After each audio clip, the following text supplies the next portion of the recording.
তিতা মিঠা বুঝে না, পাগলারে জিরাফি দিও না। ধন্যবাদ। কারা কারা ইরানের সাপোর্টার আছেন? এই যে ইটের মশার বদল পাত্তর মারি জবাব দিছে ইরানে। আপনারা কি ভাবছেন? আঘাতপ্রাপ্ত হই ইরান কি থেমে থাকবে? কখনোই না। ভাগ্যক্রমে আমরা মুসলমানরা শক্তিশালী দেশ হিসাবে ইরানের মতো একটা রাষ্ট্র পেয়েছি। ইহুদিদেরকে জবাব দিবার জন্য তারাই সেরা। আমরা মুসলমান কান্ট্রি তো অনেকে আছি, কই ফিলিস্তিনের পাশে কজন দাঁড়াইছে যুদ্ধ হিসাবে?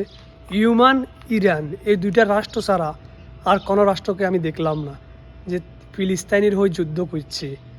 তবে আলহামদুলিল্লাহ এটাই ভালো লাগছে যে ইসরায়েলকে জবাব দিতে পারছে ইরানের মতো একটা রাষ্ট্র, এবং কি ইরানের যে অস্ত্রভাণ্ডারগুলো আছে ওইগুলো ধ্বংস করার জন্য ইসরায়েল উঠে পড়ে লেগেছে।